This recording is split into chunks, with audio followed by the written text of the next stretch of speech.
Yeah, which has already been answered, and that it's a work in progress in terms of the terms of reference for MRT detailed business case.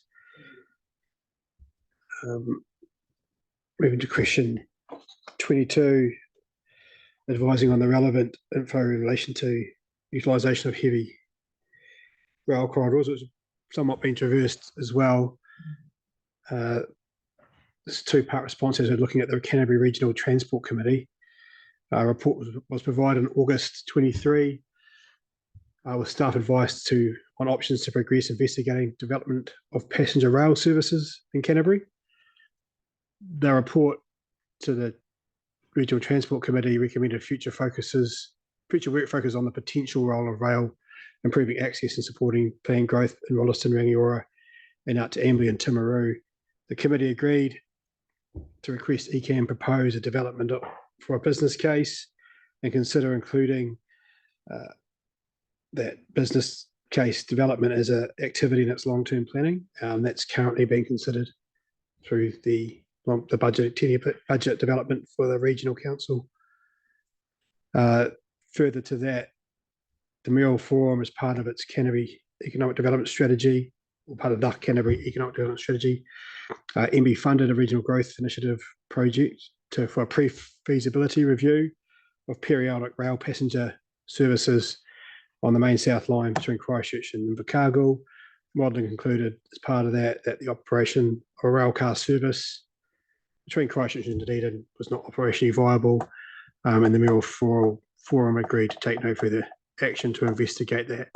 So in terms of that regional rail, the real life, but at the moment front is with the regional council and its consideration of a business case or funding for a business case.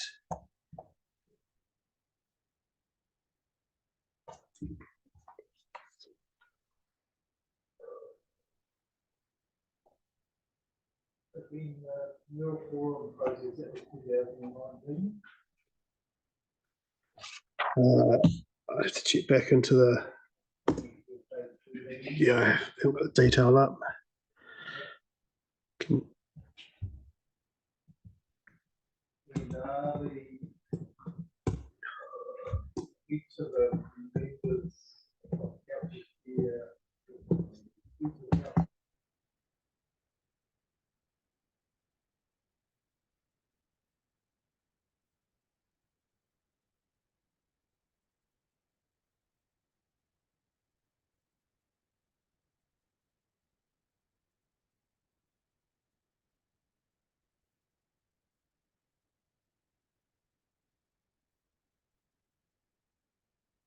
And that to fund those investigations is sitting with the ECAN LTP.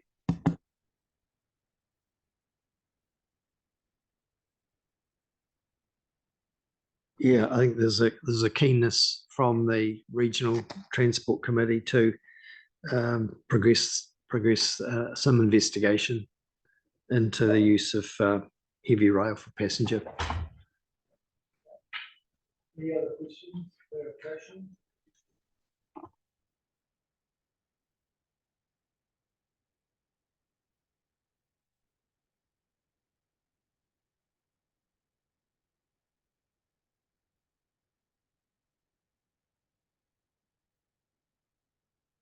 On this one, and the actual officer's response, as are with all of them, to be fair, the overall delivery of PT Futures appears to be on track. It's early in the overall time frame, but it's expected that further funding will continue to build on this investment.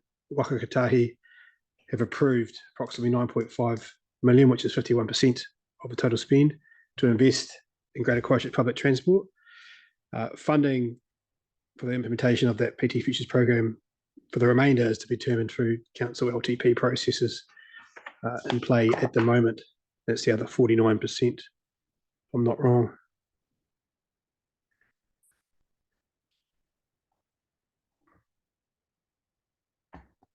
Any questions?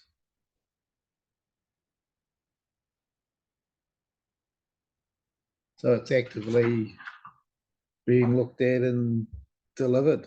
Is that the summary? It's correct. Yeah. So when you say it's on track,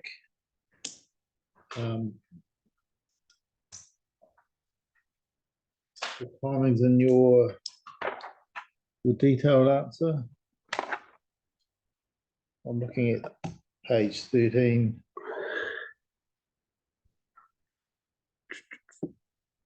So there is a combined business case that's been completed, is that right? I'll defer to Emma now. Yeah, so when we talk about the combined business case, we're talking about the PT Futures and the MRT. They're married up to be one kind of overall public transport program. I guess what's more commonly known as PT Futures is the kind of bus services and infrastructure improvements, and that's looking at the short-term horizon being the first 6 years, so leading into 2028, and then a longer-term horizon after that for the MRT type stuff. Yeah, pretty early on, and leading into kind of new funding cycles. Kotahi will confirm our side of it once we have a GPS land transport and NLTP sorted next year. Okay. So we're 2024 nearly, and we're in the short-term horizon. And what's actually physically changing or has changed in that short-term horizon? Has there been any? So I think is there continual improvement going on?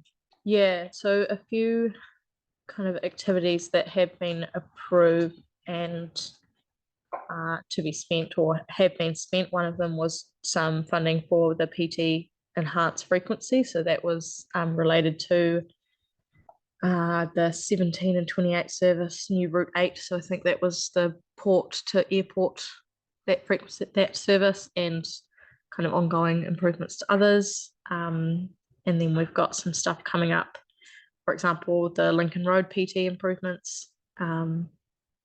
Yeah, so we expect more and more of those kind of activities to be delivered and staged by the various councils over that short-term horizon. Okay, any questions? Oh, let's move to the next one then. So that was just a question about why they're just arrows, particularly pointing to the east in terms of the core public transport route. It was really just a stylised approach to that. Officers have recommended that they be extended to their destination, Queen's Park, New Brighton, then out to Sumner, and we're getting that. That's one of the ones on the maps that hasn't quite been completed yet, but we'll provide that as soon as possible. Thank you. The recommendation, I would say, is to map 15 only, and I'm conscious of those arrows are on other maps as well. There's no harm or foul that it was extended, but it's the map 15 is the transport network, so it makes sense to be accurate there and potentially stylised in other locations. Well, I'm not really that happy about that, I don't think. Is that a timing issue, is it? No, it's just the question related to that map. It just dawned on me then that actually that could occur in other maps at the panel's recommendation. Yeah. Panel, I think we want, if we're going to show the transport connections going to a destination like they are everywhere else, we want each of the maps to be amended. Yes. Yeah. Just another question, Mr. Chair, if I may. With regard to submitters, are we going to individually, in particular the ones who came in person, are we going to reply to them personally, which is what we do with our annual plan and LTP? We always reply personally. I haven't thought that far ahead, but my thinking is no, there'll just be the recommendation will come out with the spatial plan that all the submitters will be notified of, saying this is the recommendation of the panel, and once that's, and if endorsed by the GCP, the partnership, they're also notified that the final version is now available. So they will be made aware of the steps, but not an individual response if that's what you're asking.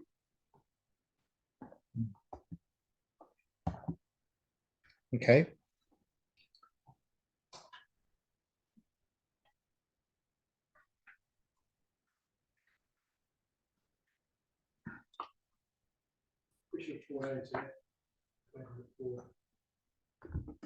The sufficiency of what is sufficiency of providing areas for park and rides, raised by one of the submitters.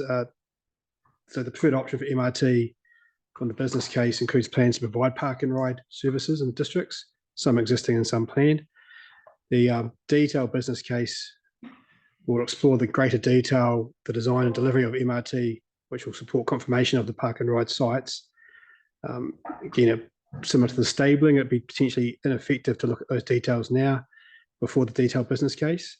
But some park and ride facilities are currently provided, and the others are proposed in PT Futures, and the table on the presentation there, and that's in the reply report as well, outlines those sites.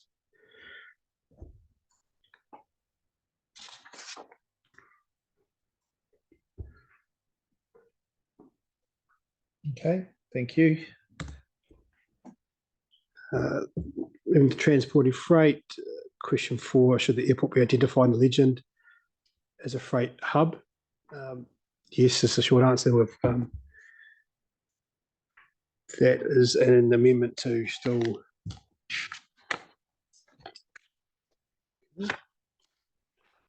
but amendments there to and there, further, so the airport to be shown, it's shown on the maps but not in the legend, so it's recommended that it is in map 15. Also that applies then also to map 9, which has a similar point to it, so we're suggesting that airport symbols identified in the legends on maps 9 and 15 to really be clear that they form part of those maps. Further, Littleton Port Company in their submission and presentation raised that there should be a similar approach taken for port infrastructure. Officers have agreed and made that separate recommendation A there to amend those maps to include the Littleton Port and inland ports for consistency.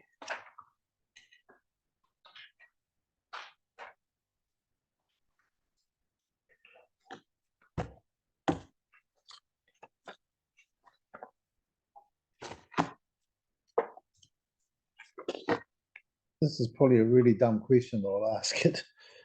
I've just got map in front of me here on my other screen, Kathy.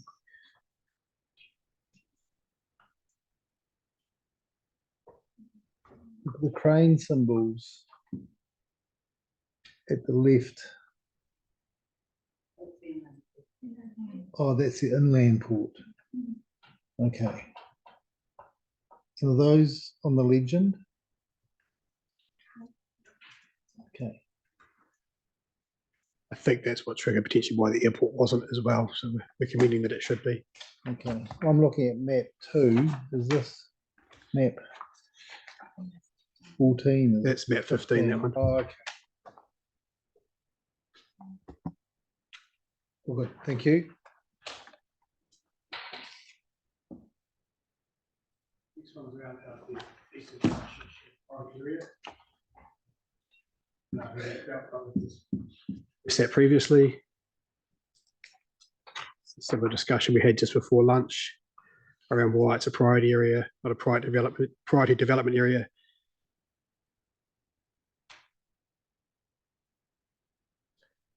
There's been quite a long explanation in your answer and also in the discussions we've had. It's the same question I had before about another part of the strategic plan.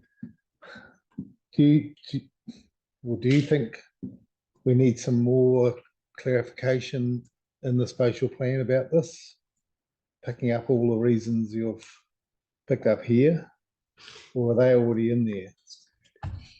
They're probably not all in there. They alludes to the need to build resilience into natural hazards and the like, and does explain that it's not a focus for development in the spatial plan, but it could potentially go further to provide that clarity. But it's probably something that is best left to the development of those priority areas in that joint work program, in our view. But it's at the discretion of obviously the panel to include more. Okay. The challenge is that the priority development areas, or the PDAs as we delightfully call them, are really indicative to the government partners who are implementing a spatial plan, that's where they wish to focus investment over the, if not short term, the medium and longer term as well. I am aware on behalf of the Crown partners in the partnership that Kāinga Ora have significant holdings across Eastern and Christchurch, and will need to do investment in those areas because of the age of their assets in the region. And their view was that they don't want to be excluded from getting, they don't want to be excluded from the opportunity to be able to invest in this area, because that's where people, they've got established communities and neighborhoods. So that's my 50 cents worth, I suppose, on behalf of the government partners, in that this was seen as a priority area for continuing, I suppose, government investment, despite not being somewhere where you'd want, the scale of development as in the MRT, because almost all of the other priority developments within Christchurch City's council are along or aligned with the MRT, and Rangiora and Rolleston are obviously the key centres for the other two partner councils. So that was, and that, with some challenge that, for Rolleston and Rangiora to have that sort of backing to support more medium density development as a priority development area, and also more government investment. So I think the challenge with Eastern Christchurch obviously is the constraints, and they're very well acknowledged by all of the parties. So that's my. Victoria? So Kate, just following on from that, are you suggesting that we need to reconsider it, or are you happy with the way that it currently is, with the eastern area being excluded? Because the reality is that the development is going to happen in those areas anyway, and the whole purpose of the priority development area, as I understood it, to get the labelling, was to identify and open up, or get it through the gateway to a pathway in order to, shall we say, bypass traditional development lines, in order that they can move things along a lot quicker. And so it's not necessary to actually enable or facilitate the developments in the east, because they're going to happen anyway. I don't think there was any intention that Eastern Christchurch would have the same scale of development as the other priority development areas. But equally, they shouldn't be sterilised from being able to redevelop and renew those suburbs, or add existing suburbs as per the rest of Christchurch City. And I don't know, Mark, you may be able to sort of put into more technical language the level of development that would be able to occur as of right in Eastern Christchurch under both this and Plan Change 14. Yes, There are opportunities now, and there will be in the future for development and redevelopment in parts of Eastern Christchurch. I would acknowledge, as I was saying earlier, that there are parts of Eastern Christchurch that do have a high risk of hazards, and we need to manage those appropriately in the face of that increasing risk and in accordance with national direction. The adaptation planning that we do will shape the outcomes, but I do acknowledge there are parts of the east of Christchurch that will regenerate and grow, but the reason for not identifying it as a priority development area was to recognise that a label of it being development could provide the wrong signal for areas which are at high risk and where development's inappropriate in the long term. But I think the story is that there are other parts of the east where there is a lot of potential, and that comes with regeneration and development and future growth, but it needs to be carefully considered. And I think for all the priority areas that have been defined in the spatial plan, it's a very high level in terms of definition that we've started with in this document, and there's a lot of scoping work to be done, both in terms of geographic definition, but in terms of what it looks like as well. So, and it's through that implementation program that we can put more definition around it, in my view. Robbie, just existing assets out east, fine.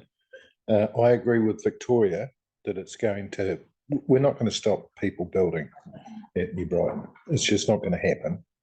As Kaianga Ora, are they going to invest in further assets to the east?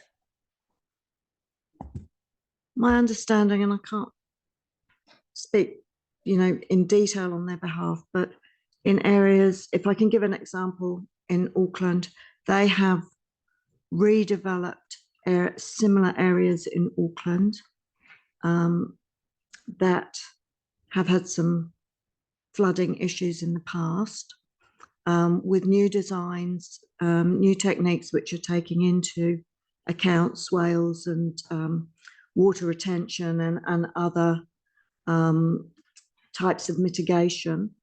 And after the Auckland flooding event earlier this year, they were able to show that the redevelopments they had done in northwest Auckland had performed not only markedly better than what they had replaced, but also better than the whole community in general, in that they had extremely little to almost no damage from the floods. So just a supplementary, and it follows on from Victoria. Are you satisfied with the wording that we've got in this document from the government side of things?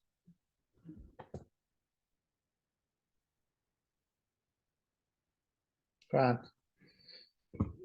Yeah, I was looking at the joint work program and the definitions of the priority area, and it seemed, and that talks about alignment and coordination across multiple agencies to deliver some sort of planning process for the east, and then the other. So that's urban growth partners and developing sector working together. And then the other thing that caught my eye was the joint housing action plan is there as well, which is talking about, the coordinated approach. And I liken it a wee bit to in London Docklands years ago, they designated an area as a special economic zone, and we're calling it a priority area, which is potentially the same kind of thing. That there's an element of development, but it's controlled, if you like, by multiple agencies to deliver a good outcome. So I think I agree that the wording is there and the intent is there.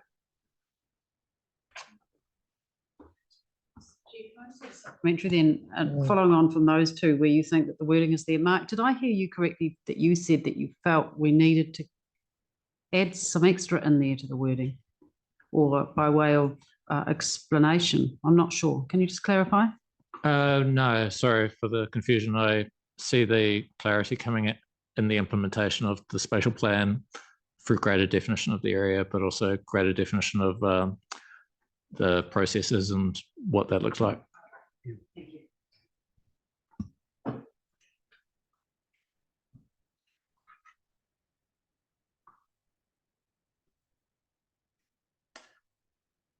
Could we please, Kathy, have a look at page 36 on the officer's second version of the plan?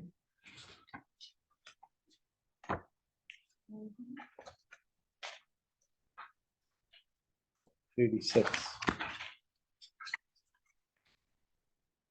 Okay. No. It's called priority areas arising from technical evaluation is the heading I looked. Here we go. So yeah, so there's, I'll put on the screen. So here's the two, and perhaps raise it up a bit so we can see the two bottom paragraphs. Yes. So here's the two paragraphs that explain the priority areas and explain the differentiation between priority development areas and priority area. That's what we have. And it's worth just going over to the next page, Kathy, please. And here's the table. So what we do have at the top is priority areas arising from technical evaluation. So priority areas is used as a term of art for the whole set of geographic areas. And then we have priority development areas, are those ones there, 1, 2, 3, 4, 5, 6.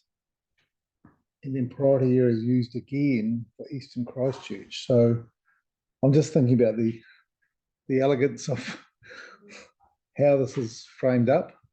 And then we go slightly down below that. Priority areas for Christchurch on the map. Just Kathy, if you scroll down to, so here we go. This is the map.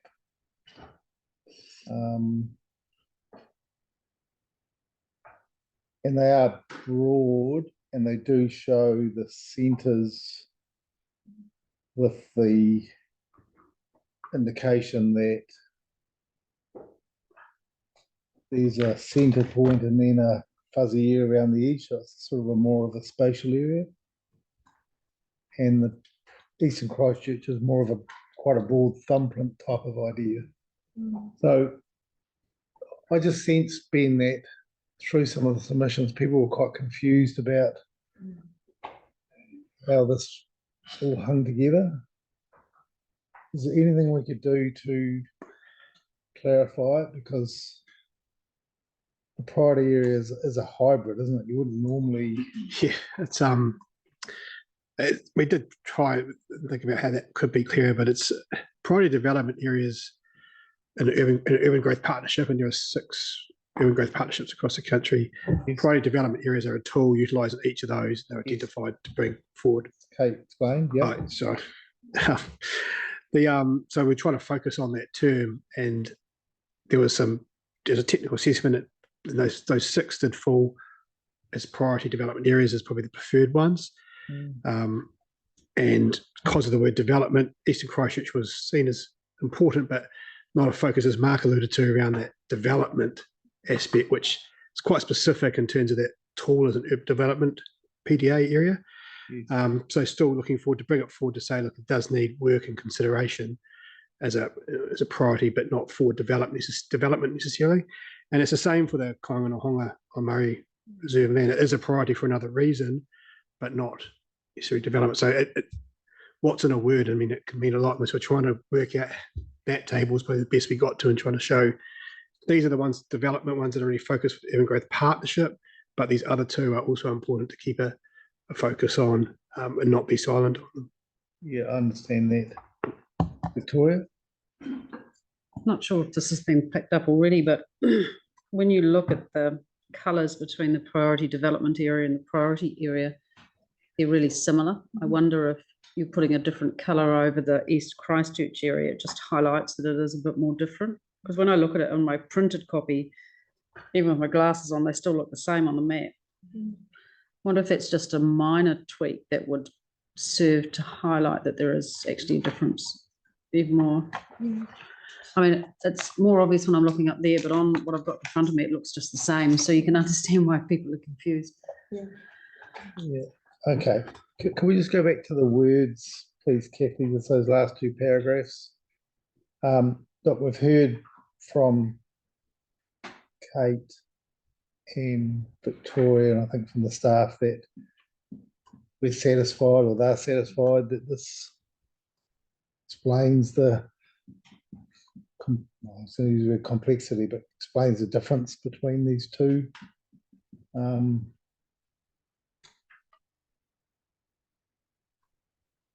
just thinking in my own mind that your comment, Ben, that these priority development areas are defined in all of the partnership areas around the country, and they have a special meaning. Is that defined, or? No, I mean, it's not that it's defined, but it does. They are acknowledged, I think, in the officer's report outlines the sort of three key components that is very similar across them. Yes. Around the scale, intensity, not BAU, give effect to the spatial plan direction, and there was one other complex. I have to bring it up. I haven't got it on my head. So there's a commonality between them all in terms of the high level, how you would consider them. I think they will call PDAs other than in Wellington.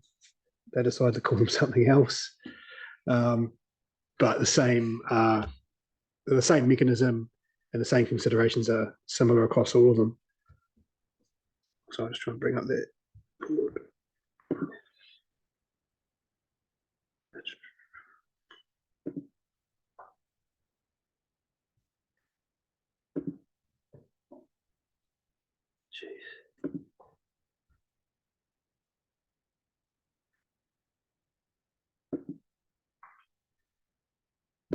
I've lost the officer's report. Someone got that.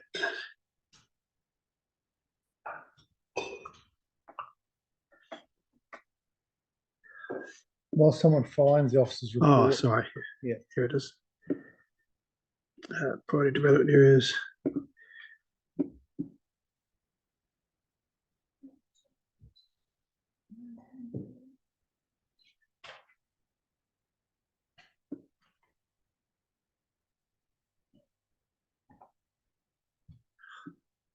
Apologies.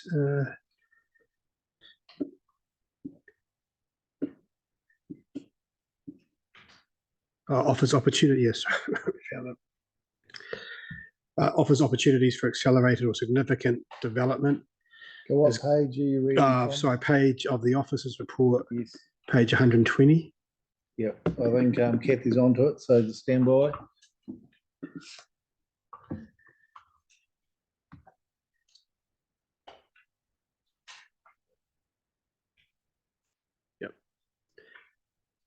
So at the very high level, the initial filters are three key components, and in particularly the third one drove a lot of the discussion.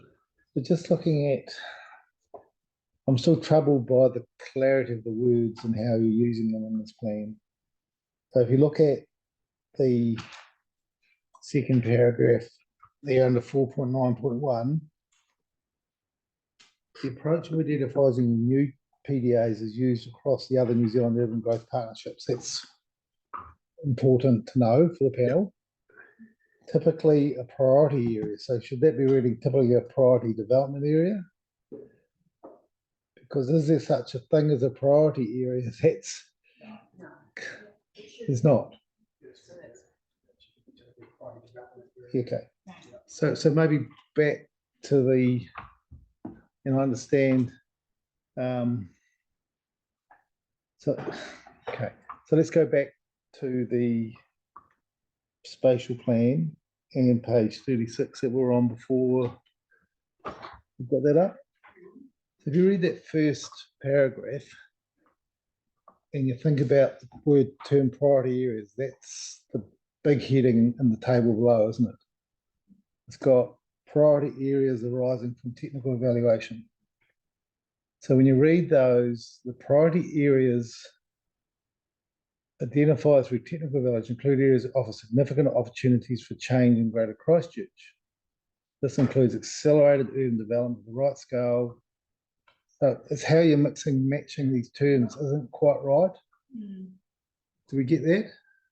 It's a subtle point, but I can see why we could perhaps do a bit of clarification, please. Yeah, one of the options maybe to do two tables, the priority development areas in the top one and then supplementary table, and maybe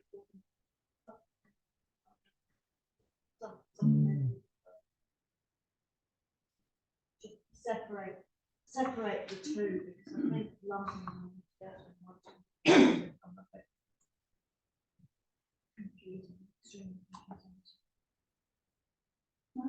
Is the table on the office report at 29, a street venue with the what's the definition in here? Because everything that's not listed there is listed in this table, which is lovely central blue bit. We were just putting a definition in here. It matches it because thinking back, there were so many people from the east that came in and said, but what does that mean? And is that is what we need to have in the simplification? I think, Which table you're talking about? yeah, 29 in the officer's recommendations in today's, Table 29? no, page 29. It's a blue set of tables, so no, it's in the spatial plan update. Are they responsive? Yes, they're In the marked up version. in the marked up version of the spatial plan that's come in with the report today. The ones 29.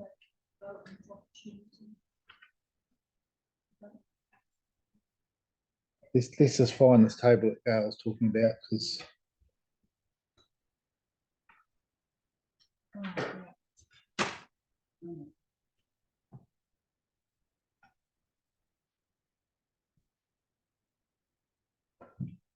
here we go.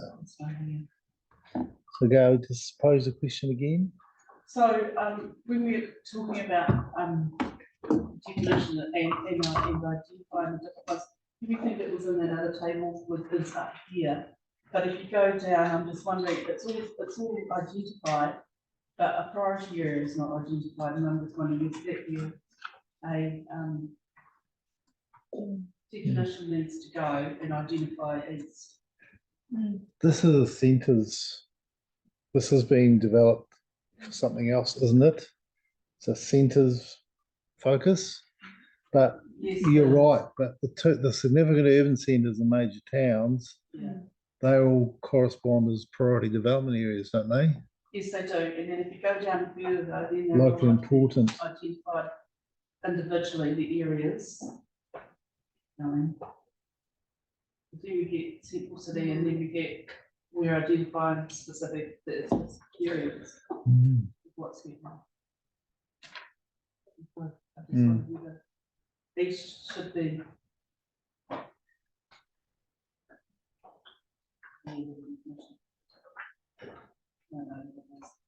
Possibly. It's not meeting. Yeah. We're just grappling with a important piece of clarification that, as I use the term, we need some more elegance about how it's framed. I just, on the officer's original report on page 122, Yes. outlines the reasoning behind the priority area. Yes. And it mentions the partnership approach, which is also mentioned in the implementation program. And I just wondered, you could put something along those lines that it's in terms of how it's delivered. So that paragraph there at the top of that page. Yeah, on just up the top words there, second line, you know, the need for a part says recognition by calling it a priority area. I'm just wondering if it's a priority partnership, something, or in resilience, of course, in there too. So yes, is there some words out of that whole paragraph? Partnership focus development or something like that. I don't know. I just wanted to draw attention to the fact that we've got a definition of priority area in the key terms. That might be somewhere where we could focus the conversation in terms of another or expanded definition of PDA. Yes. Look, So page 7. Yeah, let's stay on this paragraph here. We'll go, Janice, to that. I think there are some useful explanatory words here. Ben's bowing his head because I think he's trying to minimise any changes, but oh no, I'm fine. I'm just trying to keep up with all the hearing out of one ear. Yeah. Okay, so we've got that text that could be used to clarify this confusion that the people in the East, when they came and talked to us, clearly had, as Gail mentioned. And then Janice, take us to. So page 7 in the marked up version, we've got the key terms. Page 7 of this version that Kathy's in now. Of the updated version. No, we haven't suggested any changes, but the definition there of our priority area. And I'm just suggesting that familiarity with that term and then applying it to the bit that you're reading may provide a way forward in terms of the difference between priority areas and the more specific priority development areas that you're talking about. So if we look at that, how that's framed, that's not particularly consistent with the tables and how the terms are used where we were focusing before, is it? It talks about priority areas as a whole rather than differentiating some priority development areas. Liz, do you have any thoughts? I was just going to say that it strikes me that I think there's two slightly different issues here. I think one that you've raised, Mr. Chair, is that the word priority areas is used as both an overarching term to describe all of the areas as well as being used just for the East. And I think so there's that, which I think is a case of choosing slightly different terminology so that you're not using the same term twice. Yes. And then I think what I'm also hearing is that throughout the plan where it's discussed, there's probably a need then, because of that in part, to clarify the wording. So when priority area is described, sometimes it's talking about all three and sometimes it's just talking about the subset of the East. So it's probably a case of going back through the text that's used in the plan where those things are discussed and then tweaking it to align with the intent. And I think from what the panel have said, that intent is well set out in the original officer's report. And it's probably about clarifying or bringing some of that wording through potentially. Is that, I think that's what I'm hearing from the panel. The summary, Liz. Yes. I think you could just call it special focus area. Just, you know, that's provides a really clear definition for people questioning what's going on here. Yes. And it's saying it's a joint partnership effort. It's a special focus area. Anyway, just something simple like that. I think that there's been a lot of thought given to this. It's very clear to me amongst the partnership. Mm-hmm. The fact that we don't want to be focusing on the East as a super accelerated growth part of the city, but it's important and it's going to have its own growth. It's got its own challenges.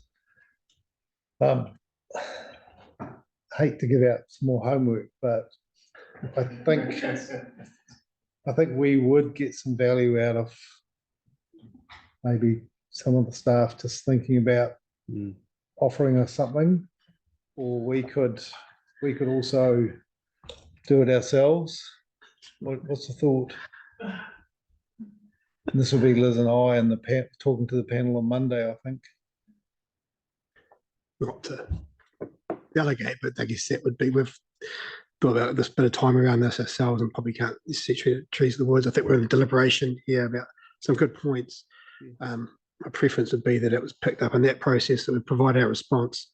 I think collectively you've probably weighed up to the points, and then in the recommendation to the committee, it highlights those words. I think that would be an important step to see where it's come along there, because the words do have quite particular meaning in the, and I think it'd be quite good to see that the panel have addressed that and provided that recommendation. So you suggest that we all turn our minds to that? Yeah. Okay. Well, thanks for that delegation. It's called a boomerang. Yeah. I use that management technique myself a lot. So could I please ask, you made a comment this morning about the people that will be here on Monday with us, and you said Tracy, you said Liz. Yes. Why? I'm just a little bit confused, because we've got so much expertise sitting here behind us with Ben down there. Yes. Why wouldn't we be using them as well?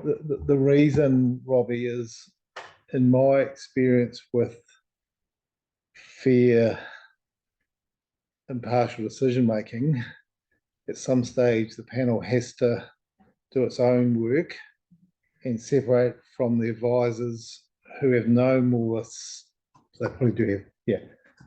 The advice we're getting is no different to the advice we're getting from submitter experts. So if we have them here, we'd have to have all the. I understand. Yep. So it's a fine line, and that's why I said this morning that Tracy will be here, Liz will be here. If we've got an opportunity to do a phone a friend if we need to, through that, get hold of some more advice, and we'll do it, on the record. That would be the preference. That's okay. Yeah. Cool.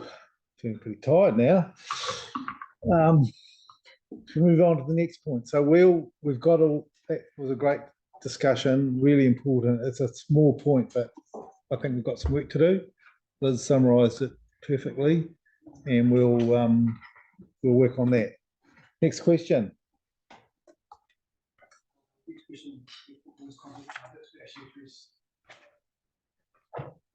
You did that.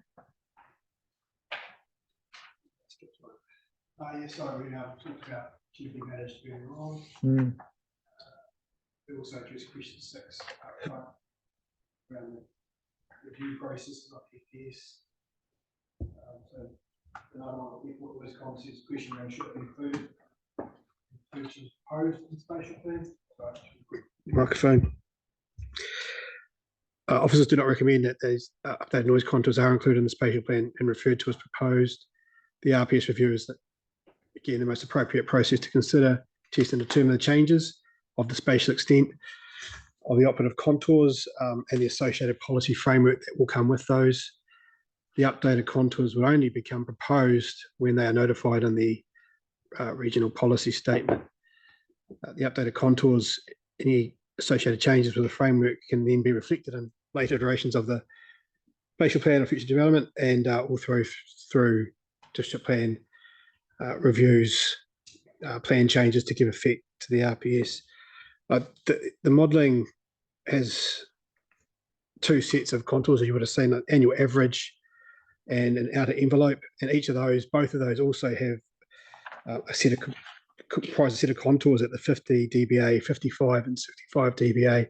So there's quite a number of potential options that could come forward. So we don't recommend showing that. That's the RPS to develop, and then alongside that, at the same time, once we've got some proposed contour, what the policy framework would be under that as well. Thank you. That's clear advice, and it's my understanding of our situation. Any questions? Thank you, Ben. We'll go to the next. Oh, Bobby. Is it your opinion that this response is going to satisfy those that came and saw us? There are a range, I can't really comment on if it will satisfy anyone, but there are a range of submitters, both for against including them, for including them, or including different versions. So it's carefully managed. It's quite a ride. Spectrum.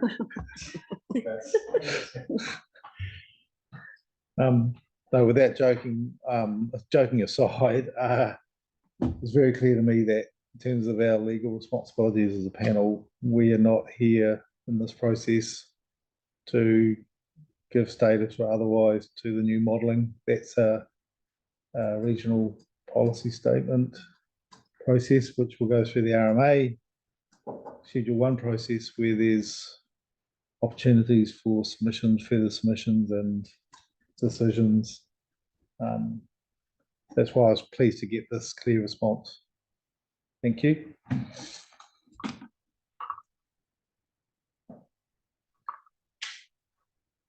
So partnerships is a question around implementation of spatial plan.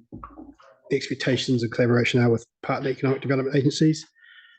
So the joint work program does outline that an economic development plan will be developed, and economic development agencies will support the preparation of that. We would envisage, this came out from the submission from Christchurch NZ, we would envisage that they would be included in part of that development of that plan. There's been no more solid direction from that.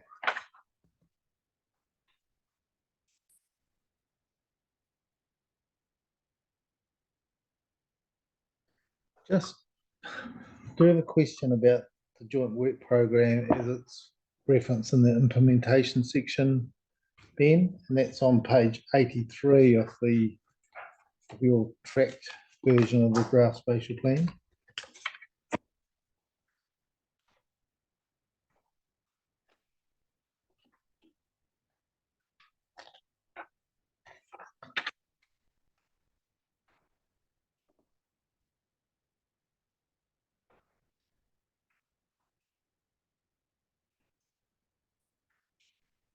Okay, so here's the joint work program. So partnerships developed the joint work program. And is that over the pages, a series of 2 pages of tables? This here is the joint work program, is it? Yeah, correct. With the key actions and initiatives on the left-hand side. Yes. So is that what you're talking? That is what's called the joint work program. Yes. Just the way that there's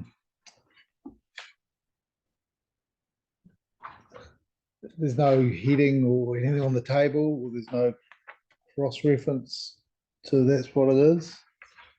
It's just a no, it's just under the heading of the joint work program. So the table hasn't been referenced separately. Yeah. That Okay. could be a clarity. We go from portrait to then landscape. Yeah. And yeah. And that's the 2023 version. I presume it does. Is it locked in for a period, or Tracy? The joint work program, is that malleable? Does it change and adapt, or is it locked in on a certain date and that's what we have? So depending what the advice comes out of the plan, that forms the action plan that will then drive a work program for partnership. Okay. So this comes out of the spatial plan. And this some of that work is already underway because it's been ongoing and will be enhanced by direction from the plan, and some of it will be new work. Okay. Right. Thank you. Grant? So basically, even though the format on page 84 has sort of gone landscape, there's no change to the wording or on shown in the draft plan on page 90, 91. It's the same, in effect, the same information. Page 90 and 91. There are some track changes in the table. I don't have a 1990. Oh, okay. So just the bold underline bits. That's okay. Okay. Yep. So this is up to date. It incorporates where the spatial plan's at the moment. And there's, yeah, so that's good. Yes. Okay. Interestingly, this arose because of the Economic Development Agency's submissions. Yes. But for me, I've picked up that the Urban Growth Partners has a range of government agencies and departments, but for some of the actions, there might be a need for wider government partners to be involved who have indicated they wish to be. And I wonder whether or not there is a way of indicating that there might be other government partners. You know, so we've got this range around the table of the Urban Growth Partnership of health, education, housing and transport. Sorry, health, housing and transport. And HUD has sort of been embracing housing and urban development, but we don't have education, either tertiary or the Ministry of Education. And I note that we mention tertiary, but we don't mention Ministry of Education, but equally some other ministries may wish to be involved. And I know Tracy's probably central government partners. Broaden it out. I take the point. Yeah. It's just I wouldn't like to restrict us from being able to work more widely. So is there a tweak? I think the panel wanted to reflect more widely, more accurately. Yes. That would be worth considering. I just know that education, for example, they need to be brought more into the tent for a more effective ground partnership role. So is that something we can work on, the wording in our deliberations? Tracy, any ideas you have, we can pick them up. Thank you. We're probably moving to the next question now.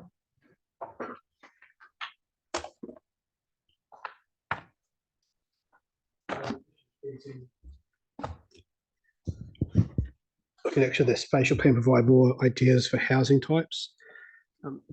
Officers do not consider this necessary to be outlined.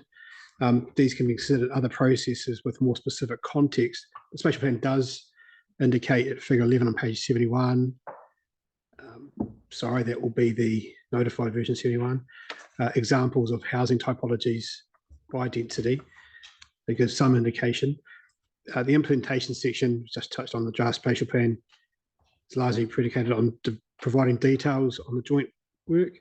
This includes an action around non-statutory tools. Those could be guidance, including urban design guides.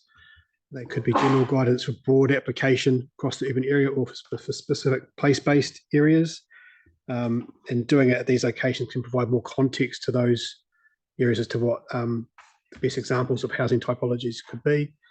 The MRT IBC indicative business case has preferred option sets out for station hierarchy and the characteristics and urban form around those as well. Waka Kotahi has also produced urban design and public transport guidance for broad application across urban areas. And guidance could be an action that comes forward in the joint housing action plan. So there's a multitude of areas that could come forward with and relate more specifically to the context for rather than just a broad application.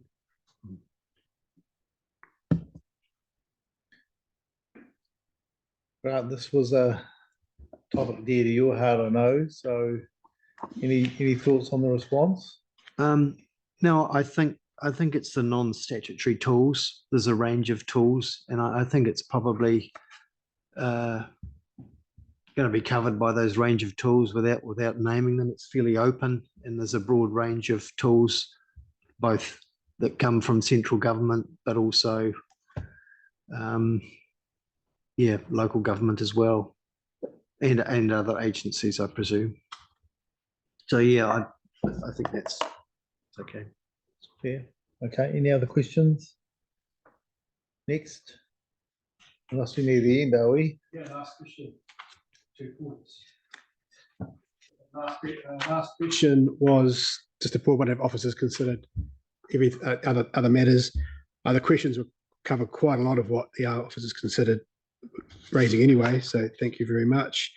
Just got a couple of last points there.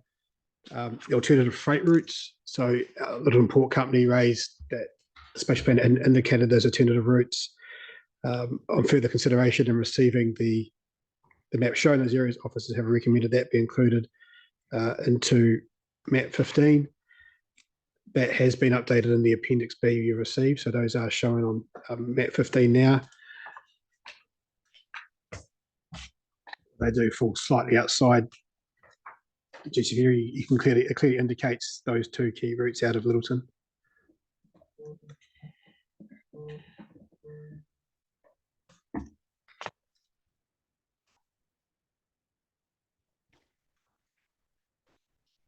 Can I just look at map, the key? So this is, what colour are we looking at?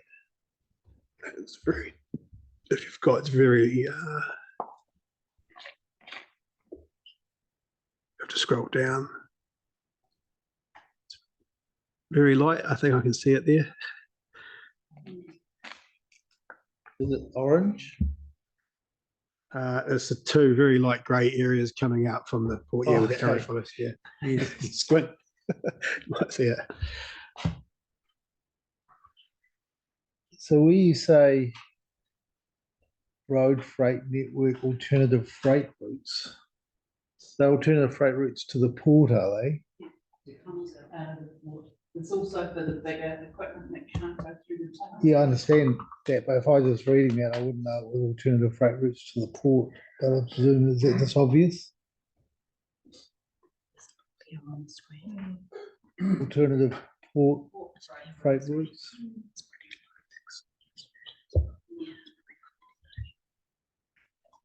Okay, so that's in there.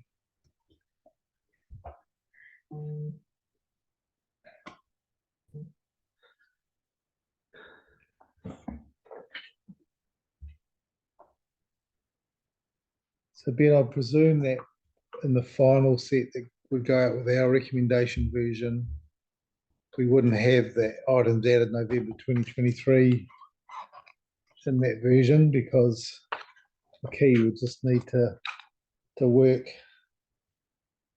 wouldn't it?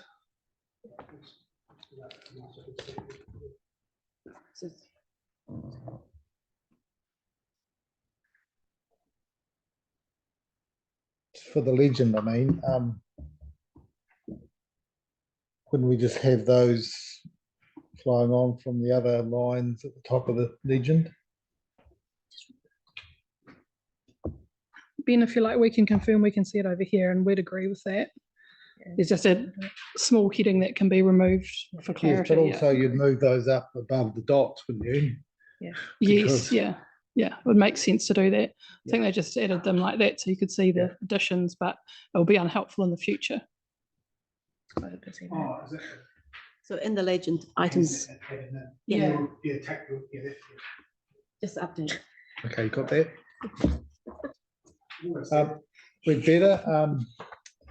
We'd better see the final, but I think that does need to have a port in there somewhere to identify it's not a general freight route. We'd better organise when we see the final set of plans that we're going to be putting in our recommendation report, so we can double check these sorts of things. Is there a time frame you're working to in your mind? I can get probably the maps in terms of the office recommendation to you pretty quickly. I think it'll be by Monday, I would say.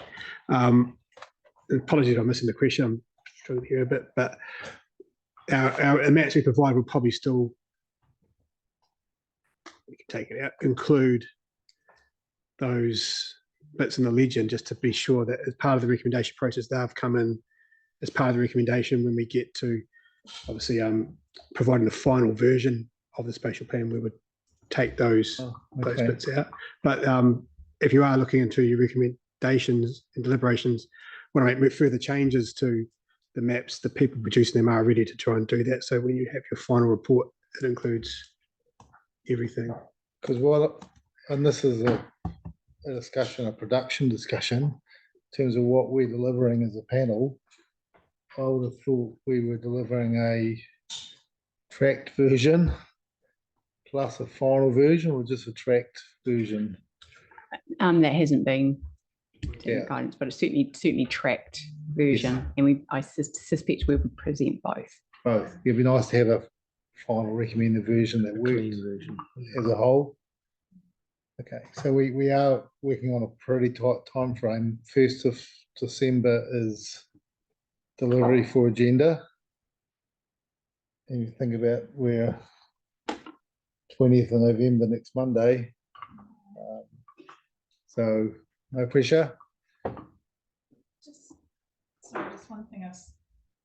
one thing I've seen on the key is the strategic cycleways. We've got mentioned twice, planned and existing. One's got a dotted line, the other one's not. So there's something. Sorry? Yeah, I mean, I assume that planned is the dotted one and the existing is the solid one, but that just needs to be updated. The dotted one it sits under the items added under November, so it's just to show that there are items that have been added since the notified version, so they came in via the officer's recommendation. Is there any, and that, so when it goes out as the final one, that'll be solid. Okay. Yeah, only one. Okay, that makes sense. Sorry, Nicole, you got me confused now. Yes. So in the legend, don't worry about it. Yeah, don't worry, it's been resolved. We've moved on. Okay. So we're not going to see any dotted lines on the plan. No, No, not with respect to the cycleways. Yeah, we tried where we could to indicate on the maps which were the new introduced layers. Some we could, some maps we couldn't do that. Some we could. And the final version would tidy all those up, so there's no recommended aspects there. It's all final. Okay.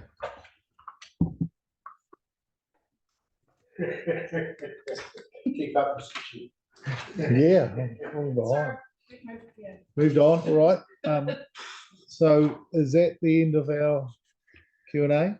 One more. Social infrastructure, okay. Yeah, one for us to fall on our sword. Officers recommended social infrastructure be omitted as a key term in the spatial plan, as it's simply because it wasn't used. On review, found that social infrastructure was used in a slightly different way, and that it said social and educational infrastructure. So the word search didn't pick that up. Basically, officers consider that social infrastructure could be retained as a key term, providing greater understanding of social infrastructure than the MPS version, and so I've recommended that be included, and then making some consequential changes to pages 33 and 68 to swap around where educational sits in relation to that. So social infrastructure is clearly a term without anything in between it. You make some Smithers happy by that, I think. Yeah. Thank you for that. Any questions on this? Okay. Thank you for that. It's been very good discussion, probably a little bit longer than we'd anticipated, but because we asked lots of questions, I found it incredibly valuable, and we're thankful for everyone contributing.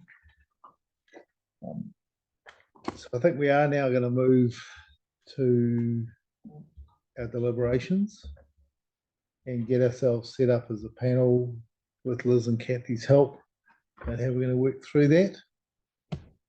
I'm thinking we'll have a break just while we get set up for that, and I think the officers can go and have a well-earned break. Is that the way we're proceeding? Yep. Thank you very much, Scott. Without trying to create myself more work,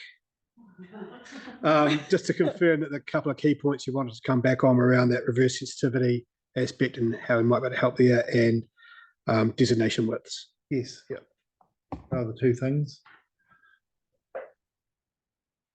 And we've got the job of trying to work out priority areas. Yeah. I don't know if it is, but yeah. Okay. So who's doing the work on the rail width So and double tracking? these guys are going to check the widths of the designations and those matters to give us some information. Yeah.